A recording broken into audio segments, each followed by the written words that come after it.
hingga 2001. Dan saya juga ingin mengucapkan selamat kepada Bapak Ignatius Jonan yang juga mempunyai hobi tanaman hidroponik ini. Karena katanya baru saja menerima penghargaan Bintang Mahaputra dari Presiden Republik Indonesia. Boleh tepuk tangan secara virtual dari lokasi masing-masing kakak-kakak. Dan penghargaan ini diberikan karena beliau telah berhasil merubah kinerja PT Kereta Api menjadi perusahaan BUMN yang memiliki kinerja pelayanan dan keuangan yang sangat baik. Dan tanpa berlama-lama lagi, langsung saja kita sambut, ini dia Bapak Ignatius Jonan.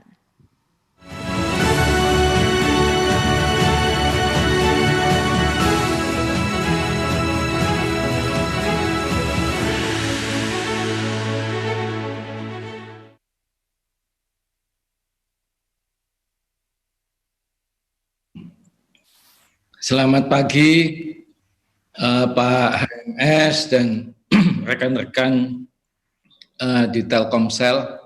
Satu kehormatan besar buat saya untuk bisa sharing yang mudah-mudahan bisa ada manfaatnya untuk untuk rekan-rekan di Telkomsel semua gitu. Sebelum saya memulai sharing saya tadi mendengarkan apa yang dipaparkan oleh Pak HMS dan juga melihat tanya jawab.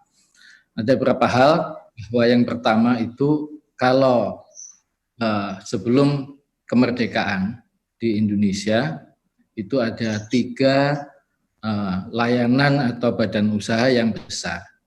Yaitu satu itu namanya BPM yang akhirnya dinasionalisasi menjadi Pertamina. Yang kedua itu adalah ANIM, itu yang dinasionalisasi sekarang namanya menjadi PLN. Yang ketiga itu adalah Stadspur, ya. Stadspur itu lalu dinasionalisasi menjadi kereta api pada saat ini. Nah, dari ketiga perusahaan itu Telkomsel belum ada, Telkom juga belum ada pada saat 150 tahun yang lalu, ya hanya 3 ini. Dan 3 perusahaan ini adalah perusahaan sangat amat mempengaruhi hajat hidup orang banyak pada saat itu. Dan juga ya pengelolaannya itu dikelola pemerintahan Hindia Belanda atau pemerintahan kolonial. Setelah nasionalisasi dan sebagainya, naik turun dan ini Bapak dan Ibu lihat kondisinya sampai sekarang. Tapi apa yang ingin saya sharing di situ bahwa dari 3 kegiatan usaha ini itu semua harus menyesuaikan diri dengan perubahan zaman. Ya, semua harus menyesuaikan diri dengan perubahan zaman. Orang dulu berpikir bahwa wah kalau kayak Pertamina setelah Pak Ibnu Sutowo masuk tahun 68 sampai sekarang ya nggak mungkin rugi, ya. Orang butuh minyak dan sebagainya. Menurut saya belum tentu. Kalau zaman berubah, ya, mungkin tantangannya akan besar. Minyak digunakan sebagai bahan petrokimia itu tidak akan sebesar minyak itu digunakan sebagai bahan bakar. Nah ini sekarang dengan adanya tren mobil listrik, ya, renewable energy dan sebagainya, ini menjadi satu tantangan yang menurut saya harus berubah besar. Listrik juga sama, karena pemerintah juga mengizinkan adanya pembangunan listrik swasta dan sebagainya. Ini juga jadi tantangan yang sangat besar sekali di samping teknologi, capex dan sebagainya yang tadi juga disebutkan oleh Pak HMS. Kereta api bagaimana? Kereta api sama aja. Ya, kereta api sama aja. Saya masih ingat waktu saya mulai bertugas di Kereta Api Indonesia, itu hampir 12 tahun yang lalu, saya katakan kepada rekan-rekan saya bahwa kereta api ini harus berubah, ya, karena zaman juga berubah. Lalu direktur operasi saya waktu itu sekarang sudah meninggal, ya, almarhum Sudarmo Ramadan, mengajak saya pagi-pagi sekali itu ke stasiun Kiara Condong di Bandung. Nah, beliau mengajak saya ini lalu mengatakan bahwa Bapak coba lihat aja, kereta api perlu berubah nggak? Penumpangnya banyak, Pak. Ya, penumpangnya banyak, hutan, ya, dan ngantri dan sebagainya. Ya, kalau Bapak lihat di kereta Jabodetabek itu penumpangnya itu sampai naik di atas atap dan sebagainya. Tapi saya bilang bahwa satu hari kereta api akan ditinggal. Ya, satu hari kereta api akan ditinggal. Ini sama dengan apa yang nanti saya akan sharing kepada Bapak Ibu sekalian, bahwa kenapa Telkomsel harus tetap agile, ya, harus tetap Spartan dan harus tetap mengikuti perubahan zaman. Bahkan kalau bisa itu menjadi trendsetter, ya. Kalau tidak bisa jadi game changer, ya, karena teknologi itu dari perusahaan-perusahaan lain, ya, tapi paling kurang menjadi trendsetter. Nah, saya bagi paparan saya menjadi tiga presentasi. Yang pertama itu mengenai leadership. Ya. Kenapa saya mulai dari leadership? Karena ini kan temanya itu sebenarnya maunya transformasi. Ya.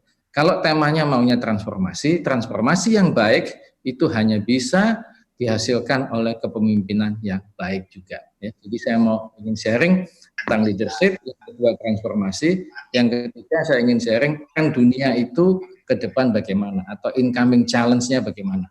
Ya, itu yang saya pikir saya bisa sharing pada hari ini. Minta tolong paparan saya ditampilkan.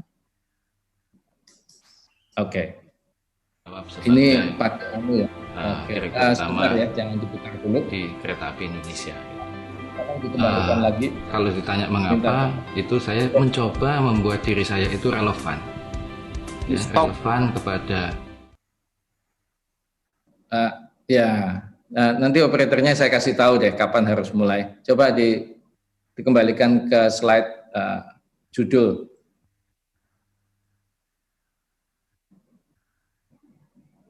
Oke, terima kasih. Nah, saya akan mulai ya, karena ini juga badan usaha milik negara. Biasanya kalau saya diundang sharing di private company atau yang perusahaan swasta, saya nggak akan putar video ini sih, karena sebenarnya menurut saya video ini itu sebenarnya video yang mungkin bisa juga ditangkap bahwa kita, ya, Anda yang kerja di Telkomsel, walaupun itu setengah perusahaan asing, itu adalah pekerjaan yang sifatnya itu mengemban amanah pembangunan bangsa dan negara. Sama seperti waktu saya masih bertugas di 2 BUMN dan juga waktu saya tugas di kabinet. Minta tolong diputar videonya sekarang. Terima kasih. Sebagai Direktur Utama di Kereta Api Indonesia. Kalau ditanya mengapa, itu saya mencoba membuat diri saya itu relevan, ya, relevan kepada bangsa, kepada masyarakat, dan kepada negara, itu atas apa yang saya bisa kontribusikan. Umur saya sekarang 51 tahun, saya bekerja sudah 28 tahun, hampir lah ya, 26 tahun, 27 tahun, dipotong sekolah dan sebagainya. Nah, saya pikir begini, kalau pada suatu hari itu saya diberi kesempatan untuk mengabdi, untuk membayar kembali atas apa yang sudah saya terima dari masyarakat yang membesarkan saya, itu saya pasti mau dan saya komit sih. Jadi itu yang saya kemukakan gitu. Cuma ya saya biasa aja sih ya. Ayah saya aja yang terharu sih lihat saya sih gitu.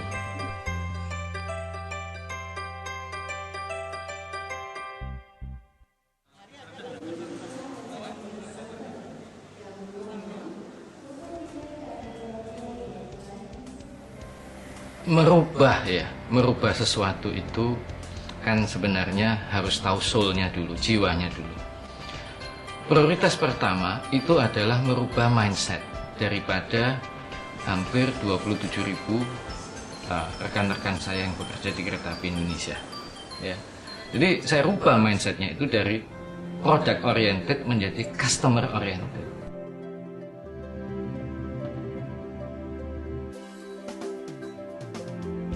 Sebelum saya, kebanyakan teman-teman saya ini bukan tidak bisa kerja, Pak. Bukan. Tapi pikirannya begini, kalau mau begini, nggak mau ya sudah. Jadi kalau kereta apinya ada yang gini, ya sudah terima. Kalau nggak terima, nggak usah ke stasiun. Saya bilang satu hari kereta api akan habis. Yang harus dirubah itu mindsetnya. Itu menjadi customer oriented. Yang dibutuhkan pelanggan itu apa? Yang notabene juga masyarakat. ya, stakeholders dan sebagainya. Itu apa? Kalau yang dibutuhkan itu pelayanan lebih baik dan sebagainya, kita harus berusaha itu supaya organisasi ini relevan eksistensinya itu di masyarakat, di dalam tatanan berbangsa dan bernegara itu harus. Kalau enggak nggak bisa. Itu prioritas pertama yang saya rubah. Ya, kita itu eksis karena masyarakat itu ada membutuhkan kita. Kalau satu hari masyarakat nggak butuh kereta api, ya bubar kereta apinya.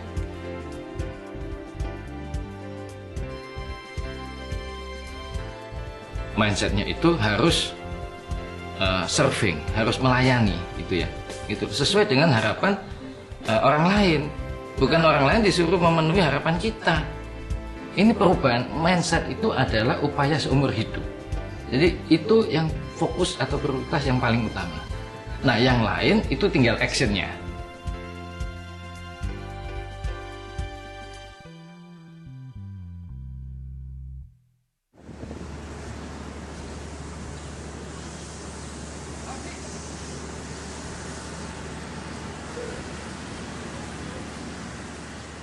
Yang kedua yang dibutuhkan itu adalah upaya yang sungguh-sungguh dan konsisten.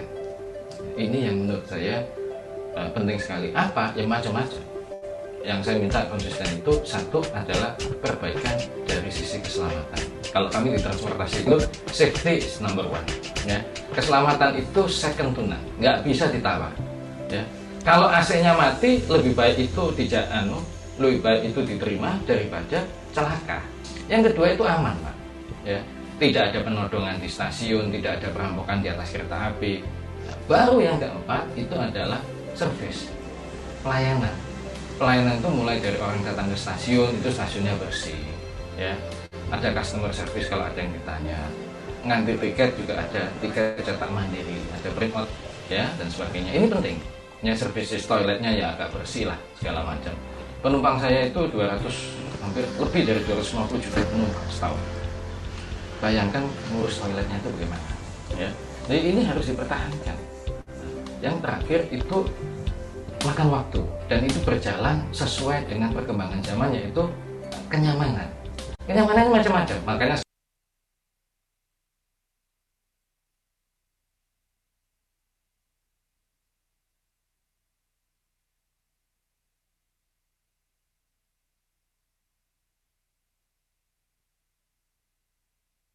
ada gangguan jaringan minta tolong operator.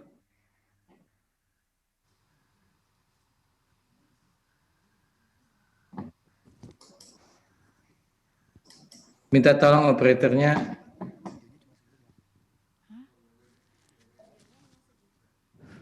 Videonya, mohon izin Pak, videonya hanya yang ini? Yang kami terima? Mestinya lebih banyak ya, karena videonya 9 menit. Di bagian Tapi mungkin belakang coba, Pak, di bagian belakang slide Bapak. iya, mungkin nanti coba dicek dulu oleh operator. Saya terus ke slide aja ya dulu. Oke, Ya. baik Pak, terima Karena kasih Pak, videonya mohon maaf. totalnya 9 menit. Oke, nanti yang kami terima itu nanti ada di slide Bapak yang paling belakang. Mohon izin Pak. Baik Oke. Pak, silakan dilanjutkan. Terima kasih. Oke. Baik,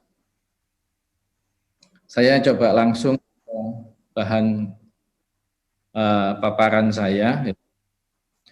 Yang pertama itu tentang leadership itu begini. Yang pertama itu yang saya ingin sharing, kita atau saya ya, selalu percaya dengan apa yang disebut oleh Charles Darwin, bahwa it is not the strongest of the species that survive, nor the most intelligent, but the one most responsive to change. Ya, jadi ini yang menurut saya semua orang itu tadi yang dikatakan Pak HMS juga soal video tentang Raja Wali yang bisa hidup 70 tahun dan sebagainya, ini sama ya. Jadi yang bisa survive ya, yang paling panjang itu adalah yang paling bisa responsif kepada perubahan. Jadi bukan yang paling kuat ya, juga bukan yang paling gampang. Saya melihat sendiri terus terang sebagai saya pelanggan Telkomsel juga. Saya melihat ya Telkomsel ini ya mungkin sama ya dengan kereta api. Kereta api itu nggak pernah berusaha cari uang. Ya. Dia itu nggak pernah mikir ini mau bisnisnya menurun atau naik ya. Pada saat itu nggak pernah. Ya. Karena mereka juga pikirannya sangat robotik. Maunya itu ya pokoknya menjalankan tugas, ya wong penumpangnya ada dan sebagainya. Nah akhirnya makin lama juga makin habis. Nah kalau di bidang teknologi ya yang perusahaan yang dengan syarat dengan pengaruh teknologi seperti perusahaan seluler operator begini, ya saya pikir tantangannya jauh lebih luar biasa ya karena perubahannya akan jauh lebih cepat. Next. Oke. Ini tentang leadership. Leadership ini kalau menurut saya ya di saat yang krisis itu adalah itu tes yang paling benar atau tes yang hakiki lah ya. The true test itu of leadership is how well you function in a crisis. Ya. Kalau tidak ada krisis itu leadershipnya nggak kelihatan. Tadi saya sih kalau lihat ceramah atau speech-nya Pak HMS, mestinya saya yakin bahwa ini teman-teman di network mestinya dapat pemimpin yang sangat bagus sih, karena sangat responsif, ya, punya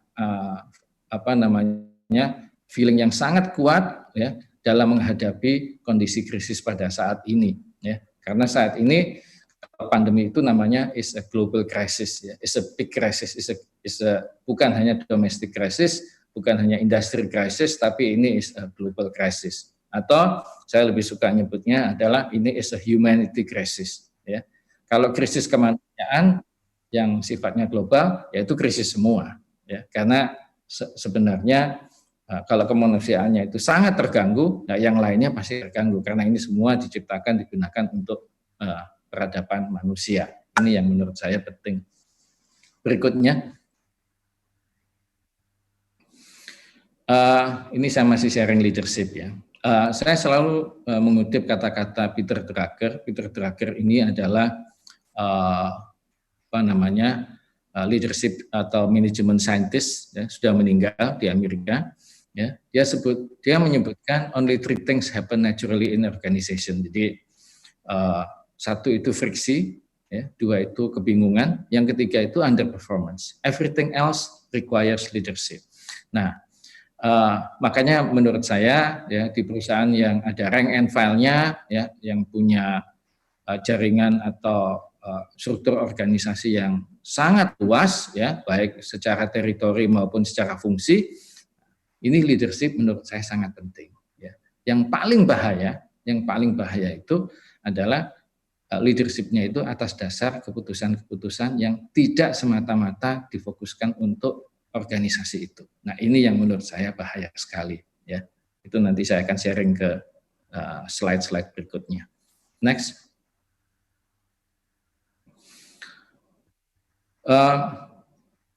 Hal lain ya, jadi ini saya sharing kisi-kisi tentang leadership. Itu saya mengutip apa yang dikatakan oleh Napoleon Bonaparte, bahwa dia bilang bahwa if you build an army of 100 lions and their leader is a dog, in any fight the lion will die like a dog. But if you build an army of 100 dogs and their leader is a lion, all dogs will fight like a lion. Ini dan ini saya katakan, saya buktikan sendiri itu betul. Ya. Waktu saya mulai bertugas di kereta api awal 2009, itu saya tanya kepada direktur human resources saya.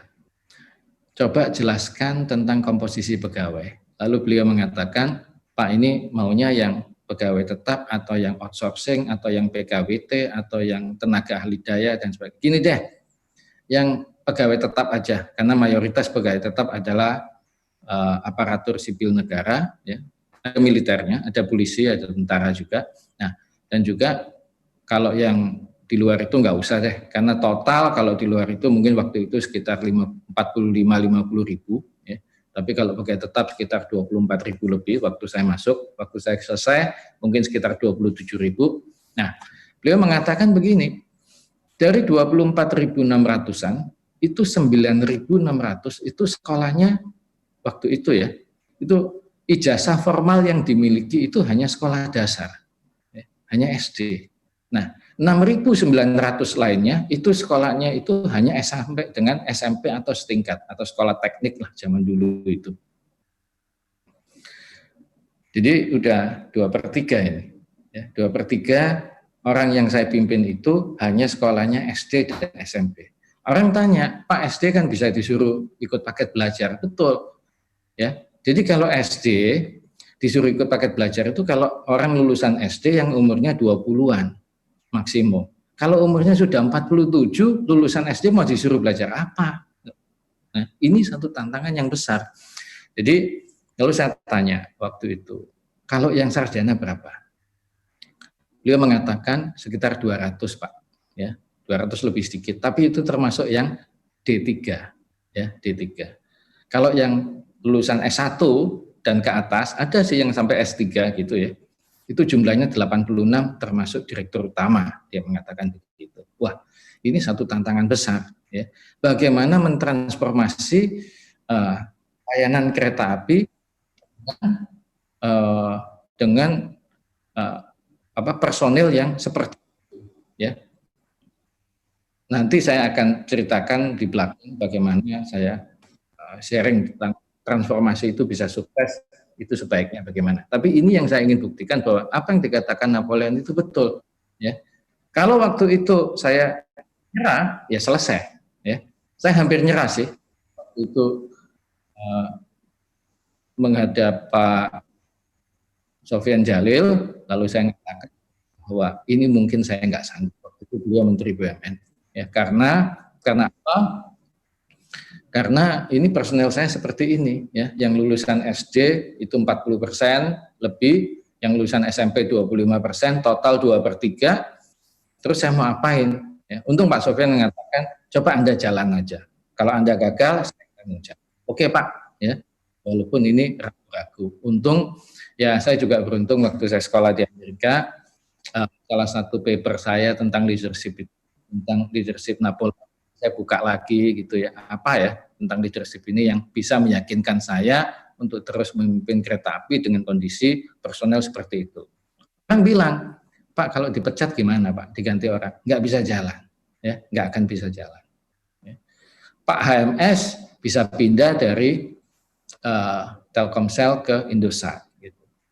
Kalau orang kereta api dibuang 2/3, kereta apinya nggak akan jalan. Even sampai hari ini, ya. MRT bisa jalan karena dipinjamin semua operator dari kereta api, ya, dari kereta api Indonesia. Kalau nggak bisa jalan, ya.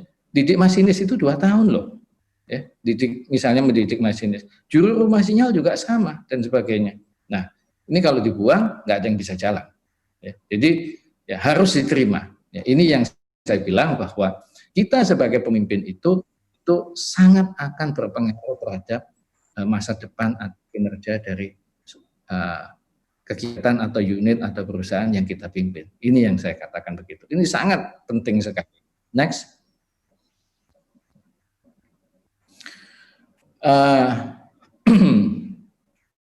Kisi leadership yang lain yang saya ingin sharing adalah yang saya kutip dari Sun Tzu. Ya. Sun Tzu mengatakan ini filsuf perang Tiongkok kuno, ya.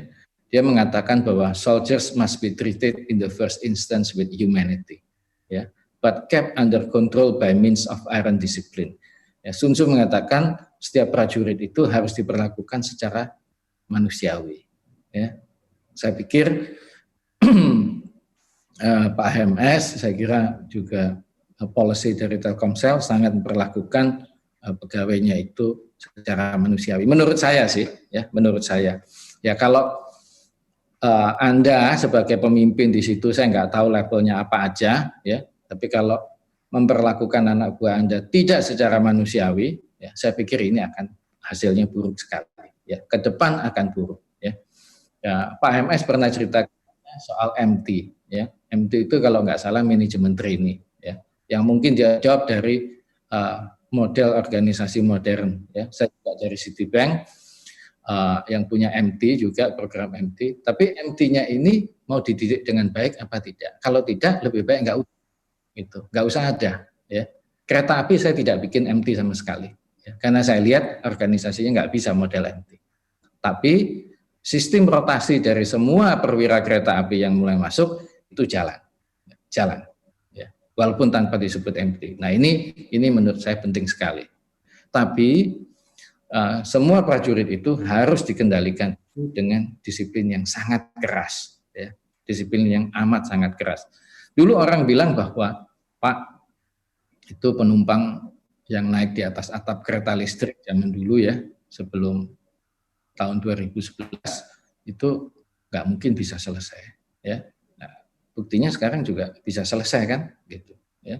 Zaman dulu sebelum reformasi, ya, di mana demokrasi juga tidak ada pun juga nggak bisa menyelesaikan ini, ya. Nah, kenapa? Nah, ini disiplinnya harus sangat keras, ya, pada pegawai dan sebagainya. Next. Hal lain soal leadership itu begini.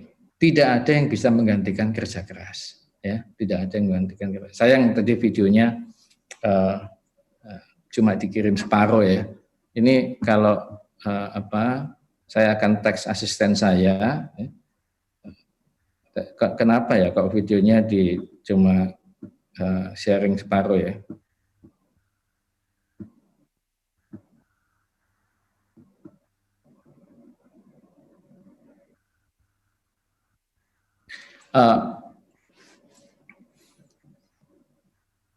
Kalau menurut Thomas Alva Edison, ya, penemu lampu pijar, saya kira semua yang ada di webinar ini 680 orang, ya, termasuk saya, itu mungkin sampai kita selesai dalam perjalanan hidup tidak akan bisa menggantikan apa kontribusi seperti Thomas Alva Edison dalam peradaban manusia, yaitu menemukan lampu pijar, gitu, ya. Ya, mudah-mudahan ada sih, ya, mudah-mudahan ada. Tapi ini tidak mudah, dan beliau juga mengatakan there is no substitute for hard work, ya. Dia tidak mengatakan, ya, there is no substitute for genius, tidak ada there is no substitute for education, ya, atau for political power, ya, nggak ada, ya. Tapi dia mengatakan there is no substitute for hard work, atau tidak ada yang bisa menggantikan kerja keras. Menurut saya, ya, leadership yang baik selalu percaya bahwa kerja keras itu satu-satunya alat yang tidak bisa digantikan, ya. Nah, ini saya kira semua pernah baca, ya, soal Thomas Alva Edison, nanti bisa dicek. Ini orang yang hanya menempuh pendidikan formal sampai kelas 2 SMP atau setara pada saat ini, dikeluarkan dari sekolah karena dianggap tidak bisa mengikuti pelajaran sekolah. Nah, mungkin kalau kita dulu kelas 2 SMP dikeluarkan dari sekolah, ya mungkin jadi Thomas Alva Edison yang kedua sih, ya. Mungkin gitu. Tapi ini yang prinsip leadership yang ingin saya sharing. Berikutnya.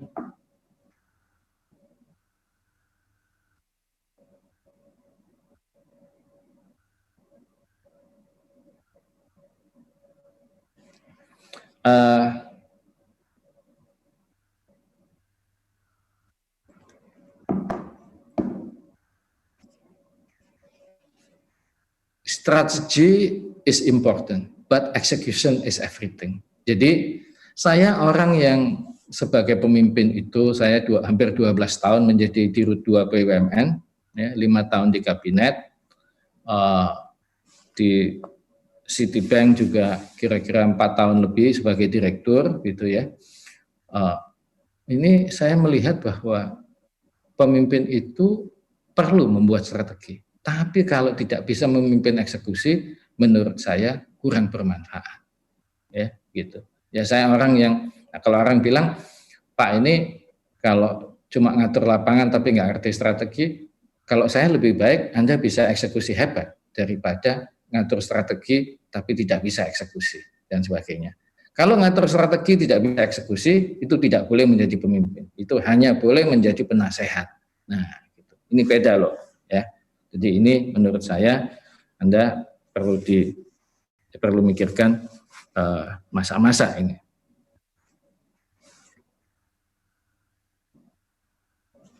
Ya. Next.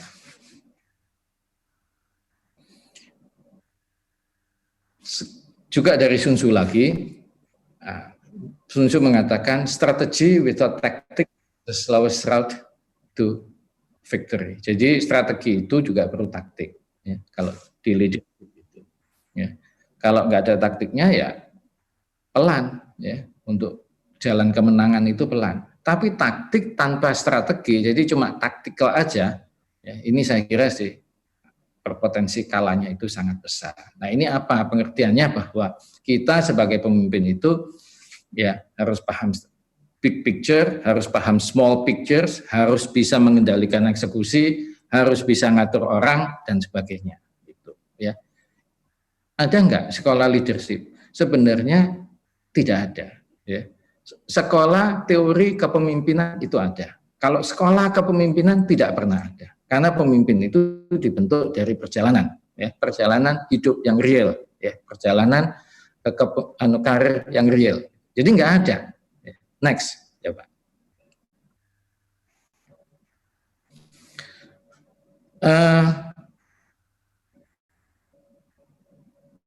Satu lagi, memimpin itu perlu.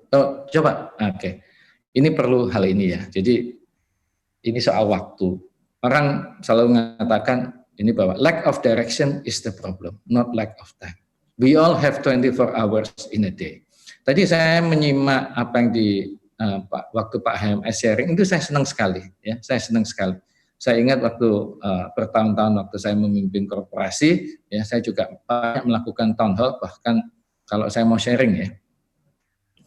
Dari misalnya 5 tahun 8 bulan saya bertugas memimpin kereta api, 5 tahun 8 bulan itu banyak loh, ya, hampir 3.000 hari kan.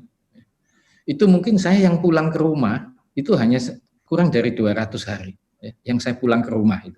Karena yang lainnya itu saya keliling ke lapangan, saya keliling ke semua kantong operasi yang ada, ya, di 750 stasiun, ya, sekitar 500 lebih itu depo, ya, bengkel dan sebagainya, untuk bicara dengan orang-orang yang saya pimpin. Ya. Itu yang disebut komunikasi. Ya. Transformasi itu perlu komunikasi nanti belakangan, tapi ini yang akan saya sharing adalah orang pemimpin kalau sudah mulai bilang saya tidak ada waktu, nah ini salah. Menurut saya itu disebut lack of direction is the problem. Salah arah. Ya. Tidak ada orang nggak ada waktu, karena semua itu waktunya 24 jam. Mau Pak Jokowi, mau Anda, mau saya, ya, mau siapa aja, selama itu yang disebut manusia, ya, itu waktunya cuma 24 jam sehari, nggak bisa kurang, nggak bisa lebih. Jadi kalau kita bilang kita nggak ada waktu, saya kira itu kita salah mengarah, atau salah arah, atau salah manajemen diri kita sendiri. Nah, kalau pemimpin itu sudah mulai tidak bisa mengatur waktunya sendiri, itu saya kira sudah mungkin harus minta cuti dulu, ya, saran saya, ya. Minta cuti dulu, cuti tidak ditanggung atau cuti tanpa tanggungan perusahaan atau negara atau apa, ya, cuti di luar tanggungan lah. Ya. Itu untuk merenung kembali, ngatur hidupnya. Karena pemimpin itu kalau nggak bisa ngatur hidupnya sendiri, dia nggak akan bisa memimpin orang. Ya, menurut saya. Kalau toh jadi pemimpin, ya karena lobby inilah, karena dukungan ini, dan akhirnya nggak ada hasilnya apa-apa. Itu yang menurut saya penting sekali di dalam leadership. Berikutnya, ini saya ingin tanya ke operator ya, sudah dapat video saya yang tadi secara penuh enggak? Karena katanya waktu GR udah penuh sih. Saya ingin tanya aja, kalau enggak ya enggak apa-apa, saya terus aja. Saya ingin tanya dulu, udah dapat video saya secara penuh enggak ini, operator? Sudah Pak, sudah didapatkan video lengkapnya. Oke, kalau gitu saya sharing slide ini, setelah itu nanti saya beri apa bisa diputar videonya gitu ya Bu. Oke, baik Pak. Oke, saya sharing dulu yang ini ya. Iya Pak. Nah ini sedikit aja tentang teori leadership yang ditampilkan atau yang diberikan oleh Peter Drucker, ini dari buku tua, buku 2004 ya, The Daily Drugger dari Harvard Business halaman 110. Ini saya pikir sih kalau Anda ingin belajar leadership, saya pikir ini penting sekali bahwa leadership is responsibility ya. Jadi kepemimpinan itu adalah tanggung jawab. Ini yang menurut saya penting sekali. Ya. Jadi dia bilang bahwa ada 4 hal sederhana tentang leadership. Satu, pemimpin itu adalah orang yang punya. Yang kedua, kualitas itu bukan kepemimpinan tapi hasil. Nah ini tadi makanya kalau kita lihat paparannya Pak HMS itu jelaskan targetnya apa ya, targetnya diharapkan apa dan sebagainya. Jadi pemimpin itu harus ada hasilnya ya, bukan populer aja. Orang waktu saya sharing di salah satu webinar di BRI ya, Bank Rakyat Indonesia, ada yang tanya ke saya, Pak, kalau Bapak mengambil prinsip kedua ini, itu sebabnya Bapak dipilih kembali sebagai menteri di kabinet keduanya Pak Jokowi. Nah, saya katakan, anggota kabinet itu adalah jabatan politik. Ya, tidak peduli Anda hebat atau tidak hebat, itu tergantung kebutuhan politik. Nah, itu aja jawabannya. Tapi saya orang yang selalu mengutamakan hasil, ya, dan tidak mengutamakan saya populer atau tidak populer. Nanti ada cerita di belakang kalau waktu transformasi. Yang ketiga, leaders are highly visible. They set example. Jadi harus tampak ya, harus diketahui keberadaannya, eksistensinya dan sebagainya gitu ya. Dan mereka itu memberikan contoh. Memimpin itu ya, kalau saya boleh sharing ya, dari 34 tahun perjalanan karir saya, itu saya hampir 17 tahun memimpin 4 organisasi, 2 BUMN dan 2 kementerian. Dan saya bilang bahwa memimpin itu ilmunya satu, memberi contoh. You maunya apa gitu. Jadi kalau Anda tanya saya gitu ya, kalau yang mungkin belakangan nanti boleh sih cek yang pernah naik kereta api siapa dan sebagainya itu ya. Nah, siapa yang membuat, ini contoh kecil ya, siapa yang membuat larangan merokok di dalam perjalanan kereta api dan di stasiun, kecuali di tempat-tempat yang memang ditentukan boleh merokok di stasiun, jadi ada smoking area gitu. Itu siapa yang buat larangan? Kan tidak ada. Saya itu yang buat larangan.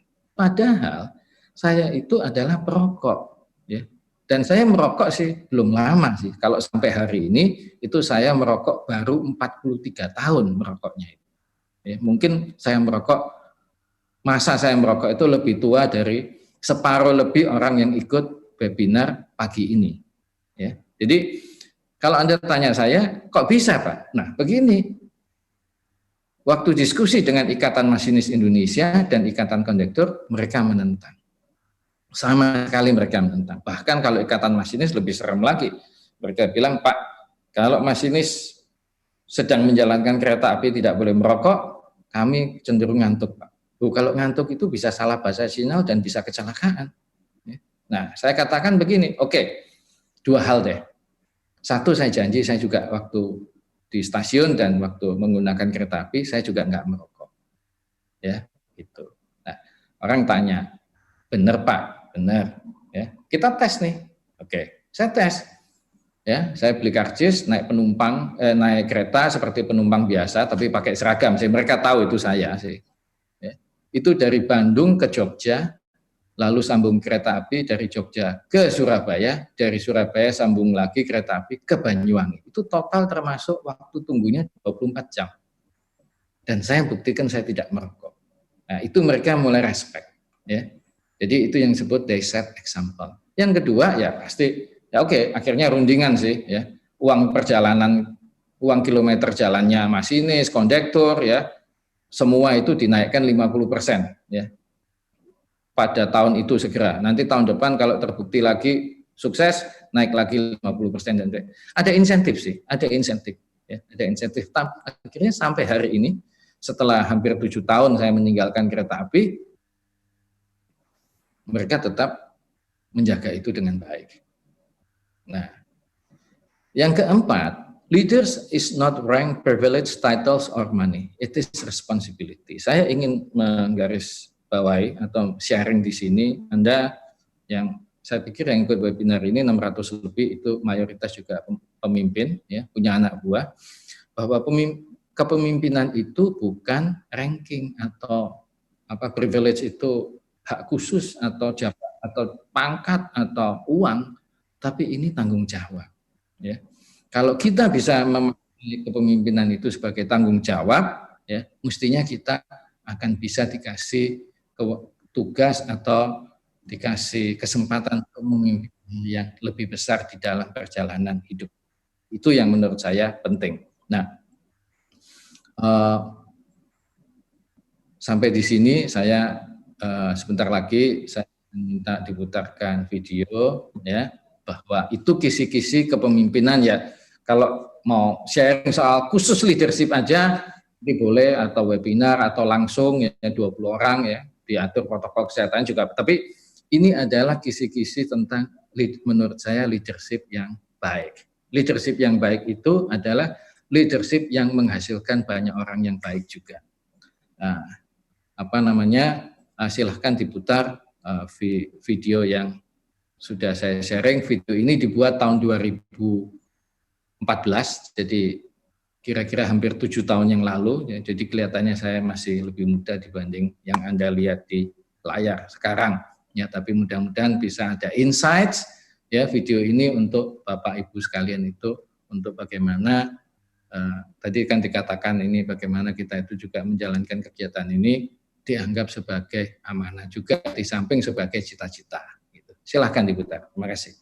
Sebagai Direktur Utama di Kereta Api Indonesia.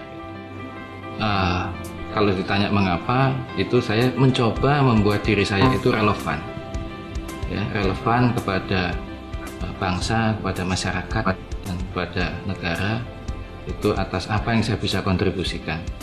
Umur saya sekarang 51 tahun.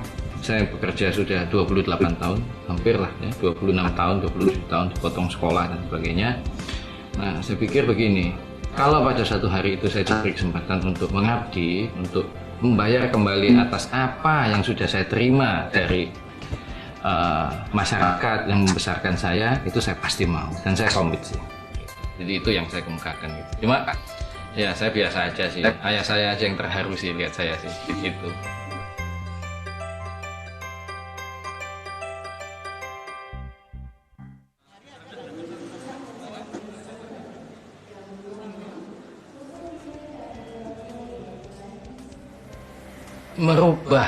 Merubah sesuatu itu kan sebenarnya harus tahu soul-nya dulu, jiwanya dulu. Prioritas pertama itu adalah merubah mindset daripada hampir 27.000 rekan-rekan saya yang bekerja di Kereta Api Indonesia. Ya. Jadi saya rubah mindsetnya itu dari product oriented menjadi customer oriented.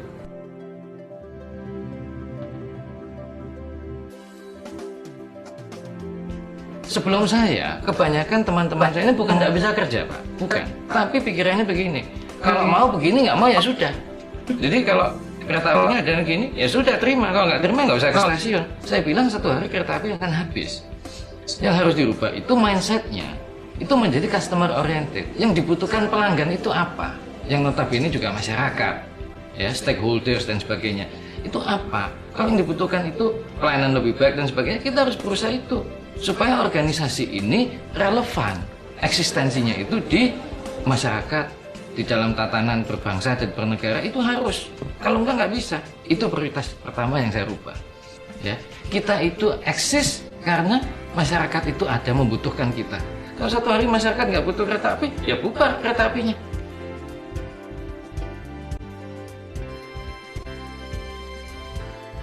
Mindsetnya itu harus serving, harus melayani, gitu ya. Itu sesuai dengan harapan orang lain, bukan orang lain disuruh memenuhi harapan kita. Ini perubahan mindset itu adalah upaya seumur hidup. Jadi itu yang fokus atau prioritas yang paling utama. Nah, yang lain itu tinggal actionnya.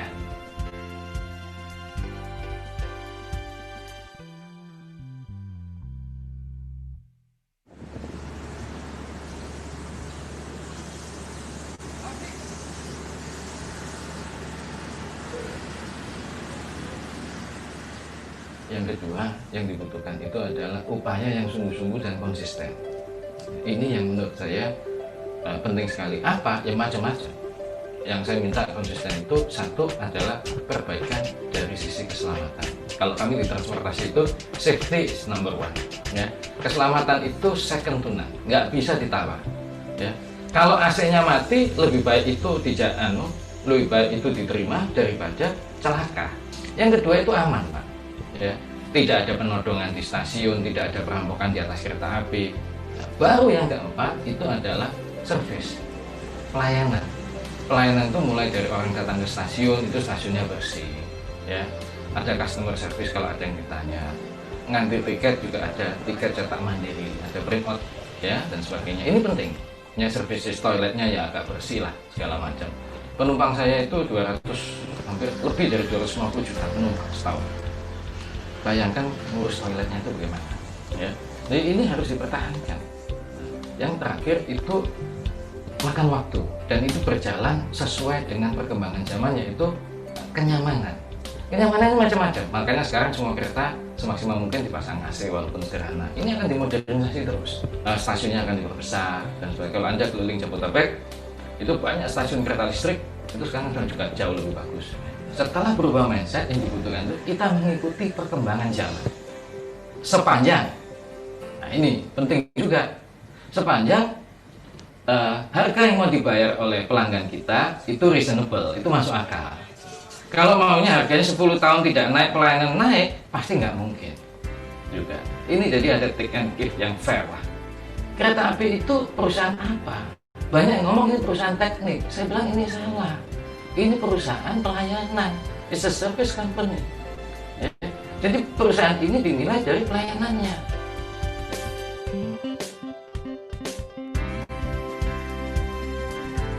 Oh, kita itu tidak menciptakan lokomotif kok. Ya. Kita juga tidak membuat rel sendiri, itu beli. Ya. Yang stasiun itu yang bangun kontraktor dan sebagainya. It's a service company. Ya, gitu.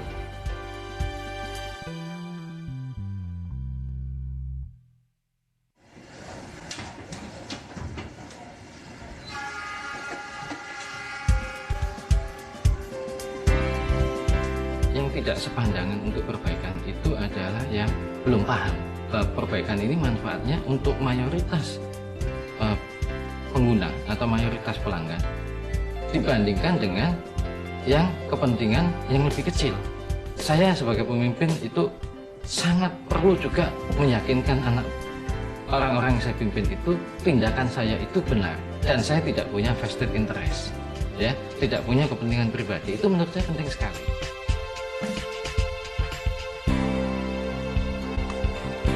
Semua orang bekerja itu ya harus bekerja di lapangan, karena ini pelayanan ini sifatnya fisikal, ya, pelayanan fisik. Kalau saya hanya di kantor aja, terima tamu, ketawa-ketawa, ya, terus mungkin minum-minum, nanti malam ada acara, jadi bawa batik terus di mobilnya gitu ya, betul kan? Ada kan banyak orang tuh mobilnya itu isinya batik, jas, dasi, nggak ada. Coba Bapak lihat mobil saya, turun aja ke bawah, nggak ada Pak. Saya itu yang ada ini, ada jaket satu. Itu aja Pak. Jadi yang penting itu kalau mau melakukan ini semua, ya itu harus memberikan contoh langsung ke lapangan. Jadi saya itu bisa merasakan gitu.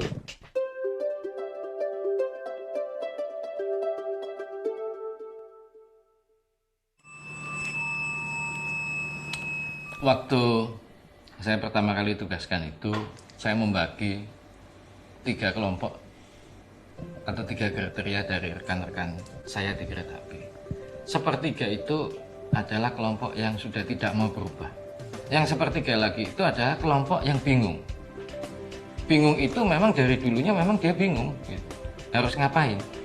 Sepertiga lagi memang kelompok yang ingin berubah.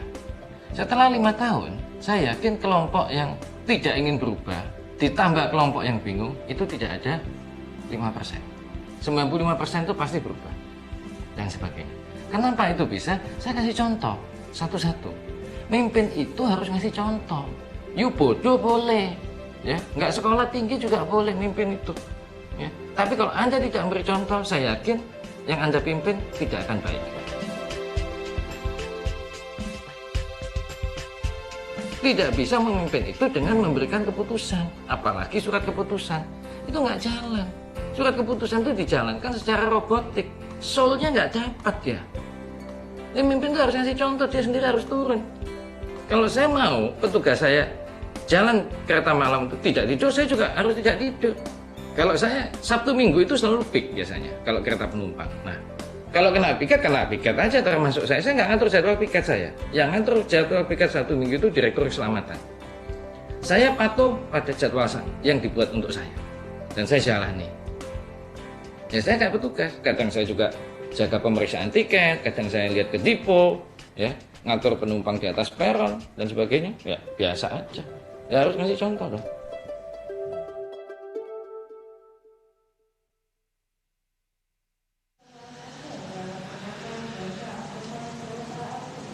Semua pemimpin, baik atau tidak baik, pasti akan memberikan warna pada kegiatan yang dipimpin. Dalam bentuk apapun juga, itu sama.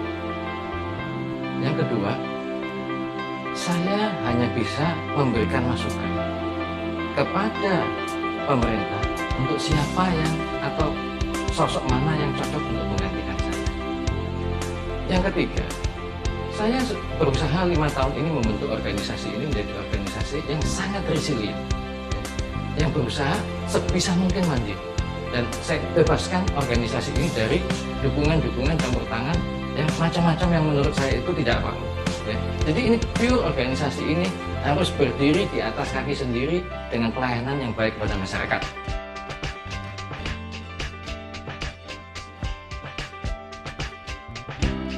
Kaderisasinya dilakukan tidak? Saya lakukan kaderisasi. Saya kira-kira ada 20 mantan staf saya itu yang menjadi direktur utama atau direktur di BUMN, dan mereka melakukan perubahan baik besar maupun kecil. Kaderisasi itu tidak boleh primordial, ya. Tidak boleh karena kesukuan, karena agama, karena jenis kelamin. Jadi dikader sesuai kompetensi dan prestasi yang pernah dicapai. Jadi organisasi ini selalu ya.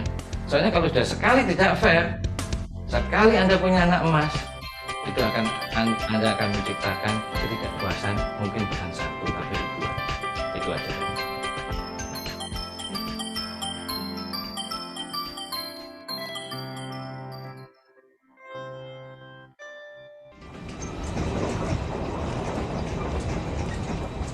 Saya selalu menganjurkan untuk rekan-rekan yang ingin secara sukarela untuk memberikan kontribusi kepada masyarakat, untuk dari awal itu jangan terlalu berpikir akan kepentingan dirinya sendiri atau karirnya.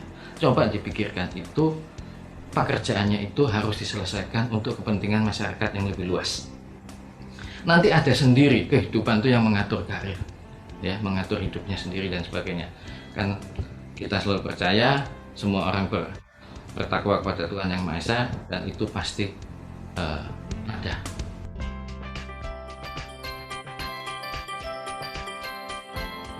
Jadi nggak usah lah dari awal itu berpikir, wah kalau begini tindakan saya nanti saya karirnya tidak maju. Coba lah berbuat yang terbaik di dalam tugasnya masing-masing. Niscaya itu apa yang Anda harapkan itu pasti akan terjadi.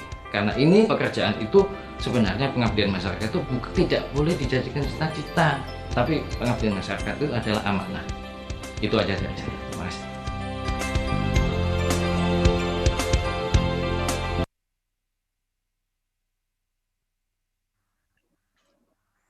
Oke, jadi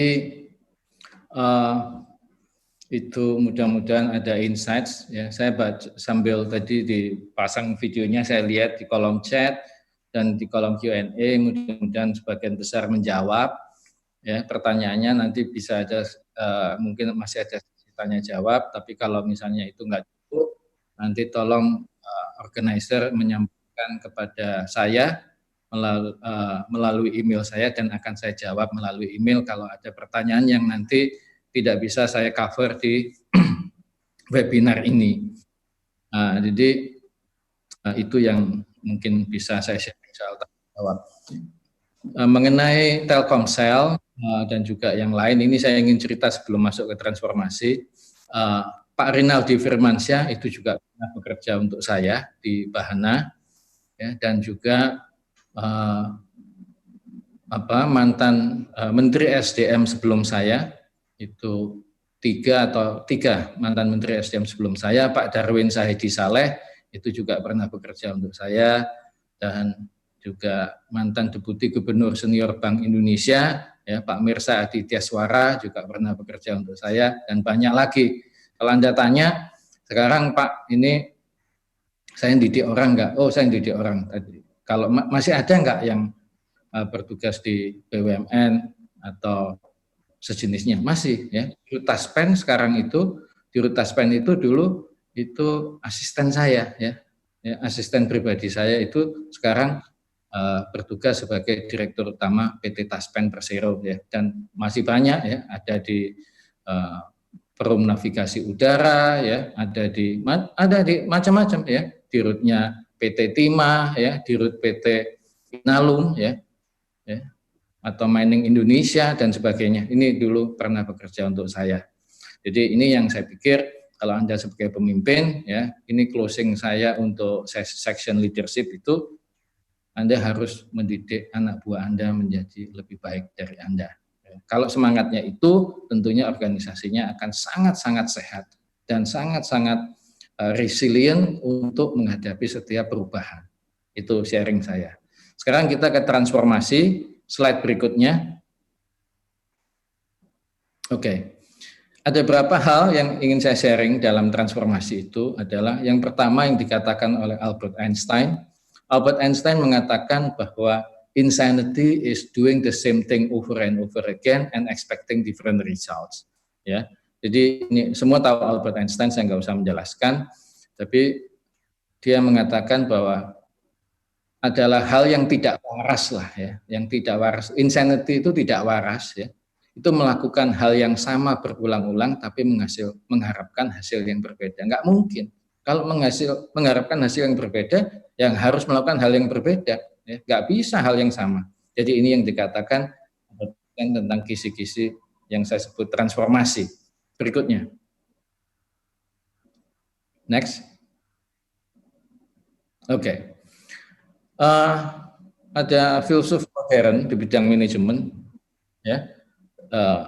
Seth Godin ini mengatakan transformational leaders do not start by denying the world around them. Instead, they describe a future they would like to create.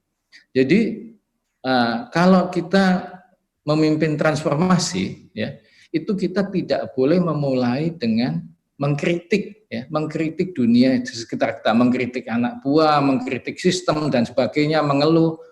Tadi kan saya sharing soal kepemimpinan yang disebutkan Napoleon juga, itu untung saya sharing konsultasi ke Bapak Sofyan Jalil, ya, waktu itu sebagai Menteri BUMN, beliau mengatakan jalan aja lah, ya. Karena kalau kita mulai mengkritik, ya, mulai mengeluh, waduh ini organisasinya kok nggak bisa maju, orangnya robotik aja, nggak tahu bahwa zaman berubah dan sebagainya. Kalau hanya sampai situ, saya pikir ini kita menjadi pemimpin yang tidak bisa mentransformasi, ya. Cobalah kalau transformasi itu kita lihat ke depan, sama seperti kendaraan bermotor roda 4 atau lebih, yang kaca depannya itu satu tapi jauh lebih besar penampangnya daripada tiga kaca spion yang bisa lihat ke belakang, ya. Boleh lihat ke belakang sih, itu boleh, ya kan. Kalau mobil atau kendaraan bermotor roda 4 atau lebih itu ada 3 kaca spionnya biasanya, ya, di tengah satu, ya, di kiri kanan. Tapi jumlahnya 3 itu penampangnya tidak akan lebih besar dari kaca depan, ya. Transformasi itu seperti itu, melihat ke depannya jauh lebih banyak, gitu, daripada mengkritik ke belakang. Karena kalau sudah mulai mengkritik, sebenarnya itu bukan melakukan transformasi, itu namanya cari musuh, gitu. Berikutnya.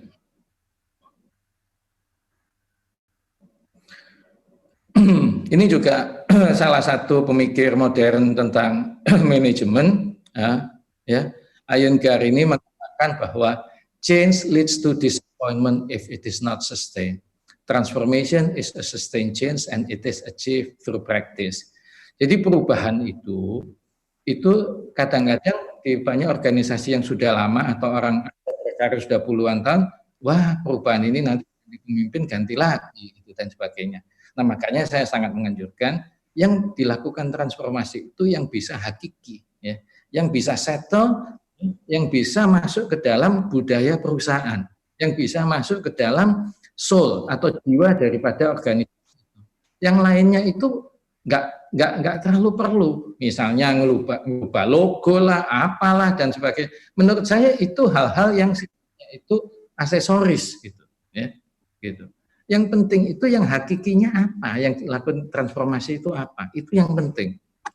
Dan saya percaya yang dikatakan oleh Iyengar bahwa transformasi itu hanya bisa dicapai di implementasi atau through practice, ya. Nggak bisa cuma pidato aja, ngomong aja nggak bisa, ya. Pidato itu boleh, harus, ya. Tapi lanjutannya apa, ya, harus dieksekusi, harus dilaksanakan dan sebagainya. Ini yang menurut saya penting. Berikutnya,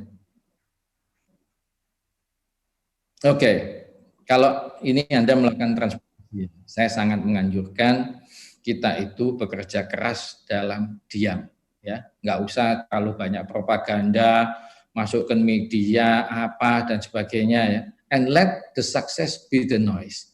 Nanti kan kalau berhasil itu akan terkenal sendiri gitu loh, nggak usah propaganda. Saya orang yang mau diwawancarai setelah saya bertugas di kereta api itu setelah tahun keempat, ya. Jadi 3 tahun pertama itu saya cenderung untuk nggak mau, ya. Jadi karena saya pikir ini saya bisa ketularan orang menjadi orang yang propaganda, ya. Hal kecil dipamerkan, terus saya itu lebih kepingin terkenal dari dulu. Saya sudah bilang di rekan-rekan saya kereta api, buat saya tidak boleh menjadi terkenal. Yang harus terkenal itu kereta api, jangan saya. Ya. Ini penting dalam transformasi. Karena apa? Anak buah kita itu lihat loh sebenarnya. Ini sebenarnya orang ini egois apa enggak? Ingin mementingkan, utamakan popularitas diri sendiri apa enggak? Itu penting, ya, di dalam transformasi. Berikutnya lagi. Oke. Seperti di slide pertama, saya juga menganjurkan hal ini penting. You cannot go back and change the beginning, but you can start where you are and change the ending. Ya. Jadi nggak usah mempermasalahkan masalah itu, ya, yang segala macam itu nggak bisa dirubah juga, ya. Kan sudah lewat. Tapi kita bisa mulai sekarang dan kita bisa merubah, ya, akhirnya itu bagaimana kalau kita mau melakukan transformasi. Ini prinsip-prinsip yang ingin saya sharing untuk transformasi. Berikutnya. Next. Oke. Nah, ini ada lagi nih kalau Anda memimpin transformasi, ya. Accept both compliments and criticism. Ya. It takes both sun and rain flower to grow. Jadi ini kalau melakukan perubahan atau transformasi itu kita menerima pujian, ya. Ini dianalogikan seperti sebelum bunga itu untuk mekar itu membutuhkan matahari dan hujan. Ya, nggak bisa matahari aja, gitu. Ya. Nah ini melatih jiwa kita sebagai pemimpin itu juga menerima kritik, ya. Kalau nggak mau menerima kritik, informasinya nggak akan bisa berhasil dengan hebat. Kalau kita pergi, pasti dirubah orang dan sudah lupa atau bahkan menghujat dan sebagainya. Kita lihat banyak pemimpin besar yang anti kritik, akhirnya kalau selesai lupakan orang, ya, dilupakan orang atau, ya, dikritik orang juga dan sebagainya. Ini akibat daripada kita nggak mau terima kedua hal itu secara seimbang. Itu saran saya kalau Anda mau memimpin melakukan transformasi. Ini saya kira menjawab Q&A yang ada saya bagi. Berikutnya. Oke. Untuk transformasi, mungkin ini slide saya terakhir, setelah itu masuk ke teori. A true leader doesn't create separation. A true leader brings people together. Jadi saya senang tadi Pak HMS juga mencerminkan ini ya. Jadi pemimpin yang sejati itu tidak menciptakan perpecahan. Ya. Kalau melakukan transformasi tidak boleh menciptakan perpecahan. Ya. Tapi dia harus membawa orang bersama-sama. A true leader itu brings people together. Jadi mempersatukan. Ya. Tadi kan dikatakan kalau nggak suka di sini, sudah ya oke, dicarikan pindah dan sebagainya. Itu betul. Ya. Karena menurut saya tidak ada anak buah itu yang bodoh. Ya. Kalau anak buahnya itu kurang atau bodoh dan sebagainya, itu pemimpinnya yang salah. Kalau menurut saya udah buktikan di kereta api kurang apa coba? Ya, 2/3 cuma sekolahnya SD sama SMP. Ya. Hanya 86 yang lulusan sarjana dari 24.000 orang lebih waktu saya masuk di kereta api. Kalau kita maunya bikin pertentangan dan sebagainya, adu domba ya, leadership-nya leadership adu domba, nggak akan bisa. Ya, kalau kita pergi, itu perusahaan akan atau organisasi itu akan berantakan lagi atau akan berubah, tidak mengikuti kita. Ya. We must bring people together. Jadi mempersatukan ya, kita butuhnya apa ya. Yang ngatur itu pemimpinnya gitu ya. Link and match-nya itu sifatnya itu link and match itu pemimpinnya. Nah, ini harus bisa gitu. Ya, kalau enggak ya jangan jadi pemimpin. Itu aja. Next.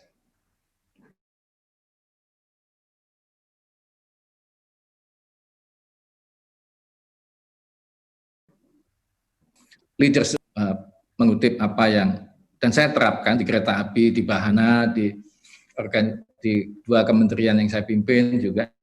Ini artikel tua sekali ya, artikelnya John Kotter, itu Leading Change, Why Transformation Efforts Fail. Ini dari Harvard Business Review, Maret April 1995 gitu.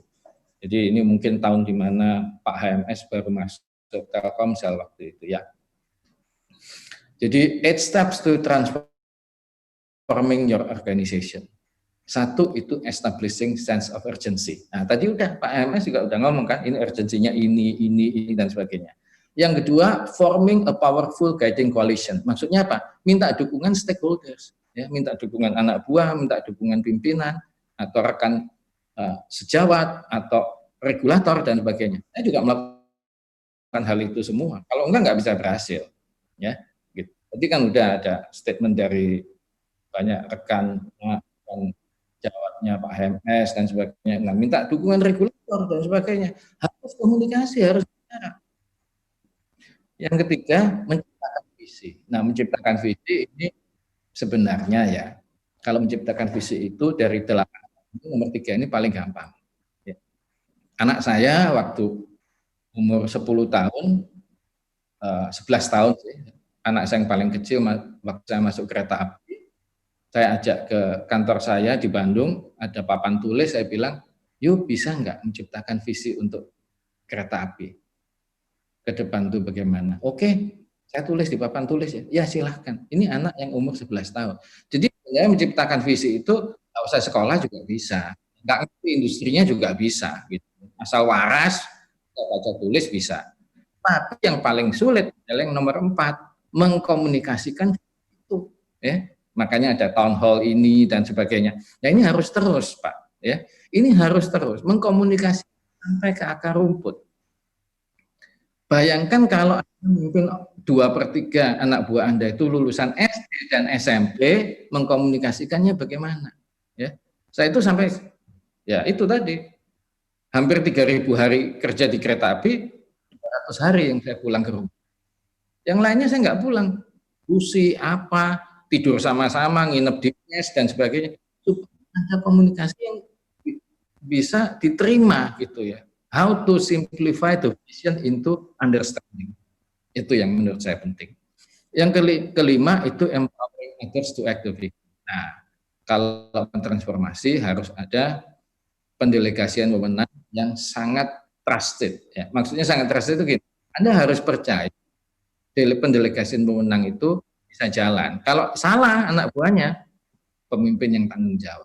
Kayak tadi kan juga udah diomong oleh dirutnya Telkomsel juga, jangan takut salah selama nggak punya vested interest Pak HMS, udah jalan aja. Nanti pemimpin yang tanggung jawab. Yang keenam itu planning for and creating system wins. Nah, gini ya, kadang-kadang transformasi itu sering gagal karena ini ya, nomor 6. Merencanakan dan menciptakan short term wins. Itu short term wins itu perbaikan kecil-kecil dan sebagainya. Sekarang saya mungkin mau tanya dari 600 lebih 471 partisipan yang sekarang saya lihat di layar saya. Itu nanti tolong dijawab, yang pelari maraton itu berapa? Saya yakin nggak ada 50 orang. Atau bahkan mungkin nggak ada 25 orang dari 21 walaupun yang wajahnya muda. Saya kan pelari maraton. Makanya saya tahu berlari 40 km lebih itu dengan berlari 100 meter itu beda. Ya. Itu beda hati, beda kemauan, beda tujuan, dan beda napas. Nah, kalau dari peserta webinar ini tidak ada 10% ya yang pelari maraton, nomor 6 ini betul. Ya, kita sebagai pemimpin ya harus menciptakan ya target ke depan, visinya begini, tembennya kecil-kecil supaya apa? Misalnya ya, waktu saya di kereta api itu saya bilang pertama kita bersihkan toilet semua stasiun. Saya kasih waktu 3 bulan dan saya ajarin sendiri gimana dan kualitas bersih itu apa yang harus dilihat. Banyak orang mengkritik saya, banyak ahli-ahli teori transportasi mengatakan, loh itu kok mulainya ngurusi toilet dulu, nggak mulai perjalanan kereta api. Loh saya bilang, ini satu, ya, lakukan kecil, akhirnya kereta api berubah. Kalau saya maunya jelaskan visi panjang begini dan sebagainya, nggak ada target, nah, buat saya pasti putus asa. Wong sekolahnya kayak begitu, ya. Mereka hanya mengerti sederhana. Nah, saya bilang dengan rekan-rekan saya di kereta api dulu, waktu saya masuk, kita melakukan satu perubahan kecil aja. Setiap minggu satu aja perubahan kecil. Berarti setahun minimal 50 perubahan. Kalau saya punya 5 tahun, 250 perubahan. Masa kereta api berubah dengan 250 perubahan? Nah sekarang berubah. Walaupun saya tinggal 7 tahun, sudah saya pergi, 2 yang menggantikan saya, kereta api tetap jalan secara prinsip dengan. Nomor 7 itu mengkonsolidasikan improvement dan producing more change. Jadi maksudnya itu ya kalau ada perubahan ya terus ya mengkonsolidasikan perubahan ini apa dan sebagainya. Ini monitornya di mana? Monitornya di pemimpin yang paling tinggi. Ya. Tapi sampai ke bawah harus juga setiap pemimpin di setiap level juga harus monitor di kegiatan masing-masing. Yang ke-8 itu ya bikin ini suatu SOP, suatu proses, suatu aturan perusahaan dan sebagainya. Institutionalizing new approaches. Jadi pendekatan-pendekatan baru perubahan ini dijadikan sebagai institusi. Itu aja yang saya sharing tentang transformasi. Saya ke batch ketiga ya dari leadership transformasi. Saya akan sharing ke incoming challenge itu apa? Nggak banyak kok. Next. Oke, next. Oke. Ini kita lihat 10 perusahaan terbesar di dunia berdasarkan nilai pasar tahun 2018 dan 2008. Ya. Coba Anda lihat di tahun 2008 itu dari 10 perusahaan terbesar di dunia itu adalah perusahaan sumber daya alam atau perusahaan ekstraktif. 1 PetroChina, 2 Exxon, 3 itu Gazprom yang nomor 6. Lalu nomor 8 Royal Dutch Shell dan Sinopec, Sino Petroleum Company ini. Ya. Jadi Dari 10 itu ada berapa? Ada 5 perusahaan ekstraktif dan AT&T masih masuk, ya. AT&T yang didirikan 18 itu masih masuk di tahun 2008, ya, gitu. Tahun 2018 ada nggak ekstraktif? Nggak ada, cuma 10 tahun. Kita nggak butuh satu generasi, kita butuh not even half generation, ya. Yang ada adalah Apple, Google, Microsoft, ya, Amazon, Facebook, Tencent, Berkshire Hathaway, ini perusahaan investasi didirikan oleh Warren Buffett. Juga Alibaba, ya, Johnson & Johnson semua tahu, dan JP Morgan Chase. Perbankan juga sisa 1 di 2018. Coba Anda lihat itu. Ya. Yang ada ini perusahaan kayak begini. Ya. Nah, Anda beruntung. Anda adalah perusahaan yang akan ikut besar bersama perusahaan-perusahaan terbesar di dunia atau industri sektor ini yang akan tumbuh besar. Mulai nomor 1, 2, 3, 4, 5, 6, 8, dan juga sektor lain.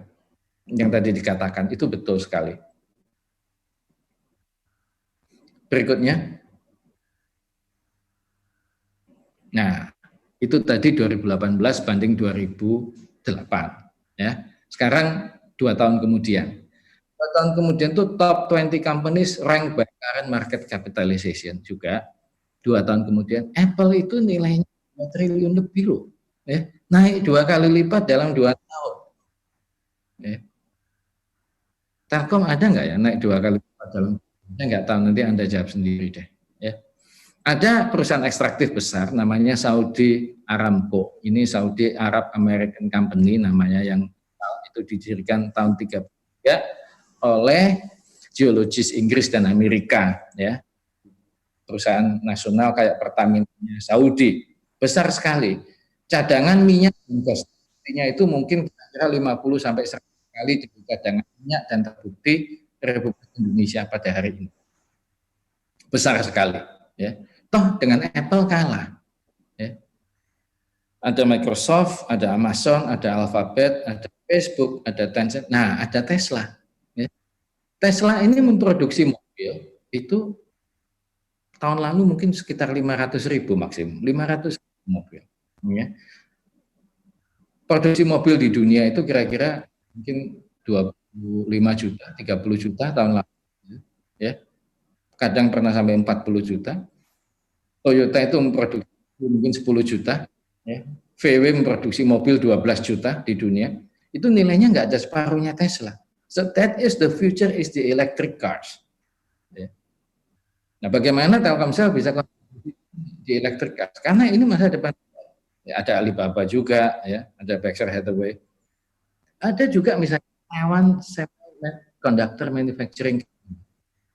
Kita nggak pernah lihat perusahaan Taiwan itu jadi top 20 di dunia, itu nggak pernah seumur hidup. Ini ada satu. Sama dengan Samsung. Samsung itu sudah nggak buat TV, Pak. Ya, TV itu kecil sekali. Ya, dia itu bikin microchips yang bisa digunakan di kendaraan listrik. Taiwan Semiconductor juga bikin microchips. Ya, ini coba kita lihat bahwa dunia perubahannya luar biasa. Ada perusahaan-perusahaan yang tradisional yang masih tetap besar, karena banyak dibutuhkan, yaitu Johnson & Johnson, ini Unilever kita, tapi ini lebih besar. Ya, ada Walmart, ya. Bapak Ibu juga tahu, ya. Ada JP Morgan Chase, ya, masih ada nomor 16 sekarang, ya. Dalam 2 tahun itu turun dari nomor 10 ke nomor 16, Pak. Kalah dengan Tesla. Ya. Ini JP Morgan Chase itu sebenarnya perusahaan 150 tahun karena mergernya tahun 2000, makanya ditulis tahun. Koichomotai ini juga microchips. Mastercard semua tahu, P&G semua tahu, dan Nestle. Ya. Terus orang tanya, ini perusahaan kayak Exxon, kayak BP itu di mana? Ya. AT&T nggak ada juga. Ya. Telkom Indonesia apalagi, ya, dan sebagainya. Ini bisa dilihat. Saya yakin di Bursa Efek Indonesia sekarang itu yang ya, nilai pasarnya. Yang kedua BRI. Yang ketiga saya nggak tahu. Itu naik turun, ya. Ada Astra, ada Mandiri, Telkom, ada Unilever dan sebagainya. Itu tergantung aja mau lihat hari apa dan sebagainya gitu. Tapi satu hari pasti akan berubah. Ya. Pasti akan berubah dan nggak akan mungkin sebelum Anda pensiun juga. Nah, ini saya ingin gambarkan bahwa dunia berubah dan saya pikir Telkomsel juga harus tetap berubah. Jangan complacent, jangan ya nyaman aja sih ya. Pelanggannya banyak, nggak harus cari pelanggan, sama kayak kereta api. Enggak, orang ke stasiun lo pegawai kereta api dulu nggak seneng loh lihat masyarakat ke stasiun untuk beli karcis itu nggak seneng, ngerepotin dia gitu loh. Ya. Dia nggak kerja juga digaji. Ini yang harus berubah menurut saya. Berikutnya, next. Let's talk about the economy. Stock markets around the world have been pounded. Oil prices have fallen off a cliff. In just 1 week, 3.3 million Americans applied for unemployment, almost 5 times the record. A week later, another 6.6 million. We had to make the impossible decision to lay off 98% of our workforce this morning.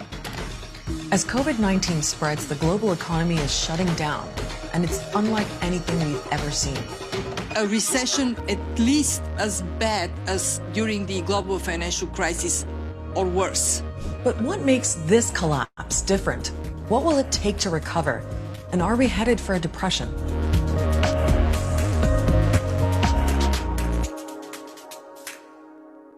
Welcome to another episode of Start Here from Quarantine in my hotel room. When it comes to the economy, we've really never been here before. Not like this. Even though we have lived through some huge economic shocks. There was the Great Depression that started in 1929 and lasted a decade. Back in 2001, the 9/11 attacks also badly damaged the economy and, of course, the airline industry. The 2007 subprime mortgage crisis in the US led to a global financial crisis and triggered the Great Recession, the longest in US history. Some countries still haven't recovered. And now there's a pandemic. The swiftness and severity of the shock to the global economy, that is absolutely unprecedented. This financial crisis is both different and worse because, first and foremost, it's a health crisis. So economists know we can't just fix the economy. That's like trying to fix your house while it's still on fire. If we don't try to control the spread of coronavirus, then the suffering will be much bigger. Let's take another look at the graph from our last episode. It shows a steep spike in the number of cases if we don't contain COVID-19 and the pressure that puts on hospitals. So countries right now are trying to flatten that curve by locking down and enforcing social distancing. But that has consequences. The more aggressively we try to slow the spread and save lives, the deeper the recession. So the irony is that to save the economy, you have to shut it down first. That's why economists expect a serious recession, maybe even a depression, which goes on for longer and is more severe. What matters more than avoiding an all-out depression is protecting people's health, particularly protecting the most vulnerable, and so doing whatever we can to address the health impacts of the crisis. For a lot of people, this really is going to be painful. For some, it already is. I'm on the lookout to speak to people who are really worried about their livelihoods because of the lockdowns. Nearly every sector of the economy is getting hit right now, but service jobs are most at risk. They require face time with customers, and everyone's being told to stay home. Look at India, where 1.3 billion people are under lockdown. 80% of the workforce are self-employed or earn a daily wage. 120 million of them are migrant workers. Many have now lost their jobs in the cities. 3 दिन से बैठे हुए हैं यहाँ पे कोई सुविधा नहीं है खाने पीने की. In South Africa, soldiers are on patrol to make sure 57 million people stay home. The unemployment rate there before COVID-19 was already 30%. Almost half of South Africans who are poor. The reality is that, if they don't go and work, and it could mean the difference between a meal or not. So how can you even get your head around that kind of global unemployment and economic stagnation. You might be familiar with the law of supply and demand. Well, the coronavirus has managed to take out both. First, there was a supply shock as factories, businesses, and borders closed. That triggered a demand shock because industries don't need raw materials if they aren't producing. And the lockdowns mean people aren't buying things or can't afford to because they're not earning money. Look at China, which in today's globalized economy is the factory to the world. The coronavirus outbreak virtually shut it down. Its production has dropped by 25% over the last 3 months. So that is a big shock to the world economy.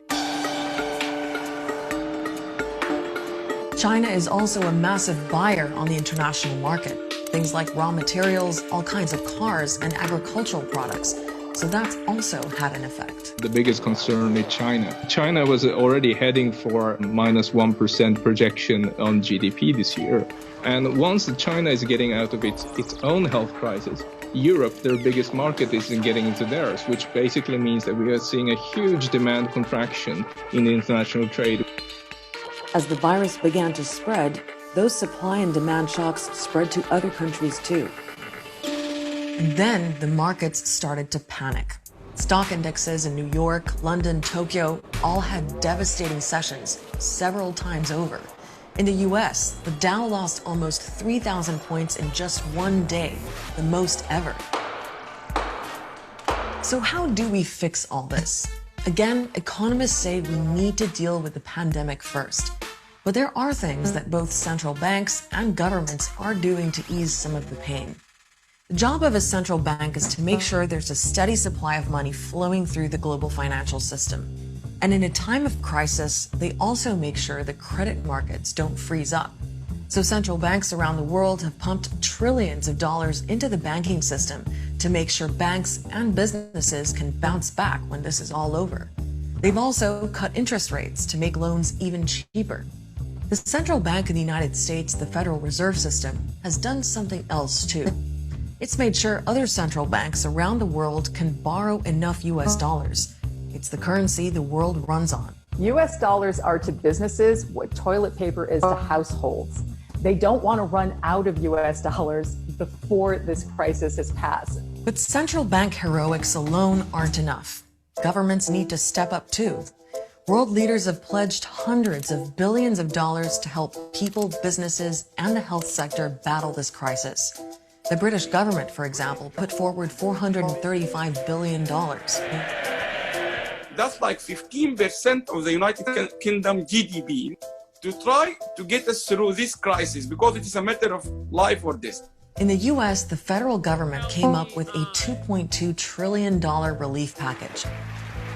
That's about 10% of its GDP, the largest in American history.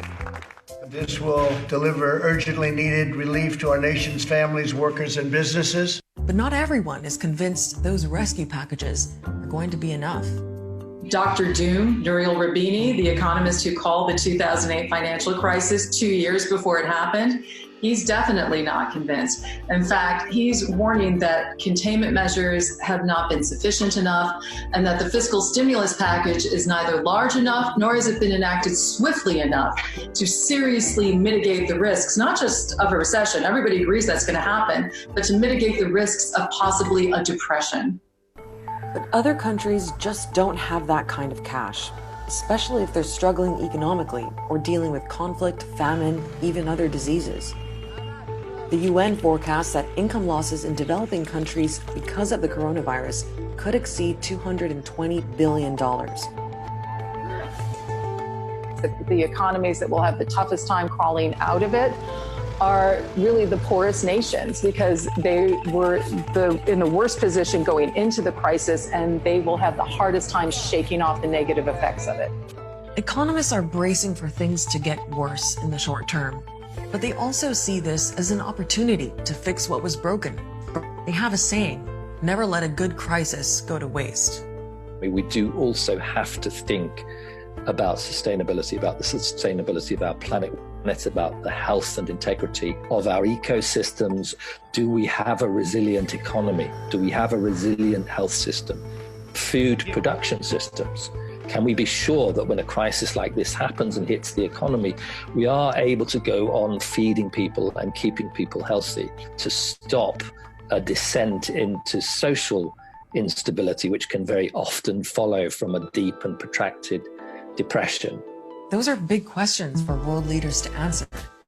But right now, many of us, economists included, are looking to them to make some tough decisions to fight this pandemic and relieve the pain. A lot of people are already hurting.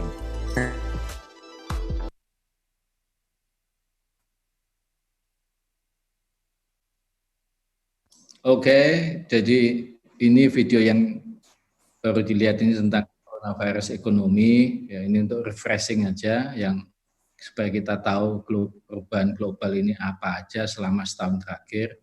Lalu video terakhir ini pendek sekali dari World Economic Forum tentang humanity risk di tahun 2021. Mudah-mudahan yang video terakhir ini akan memberikan insights juga bagaimana kita menavigasi perubahan-perubahan atau transformasi yang akan dilakukan setiap organisasi, terutama yang di organisasi-organisasi di sektor yang sangat cepat berubah seperti di telco dan sebagainya. Silakan diputar.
Baik, terima kasih. Itu sharing yang saya bisa berikan selama kurang lebih 1,5 jam. Mungkin saya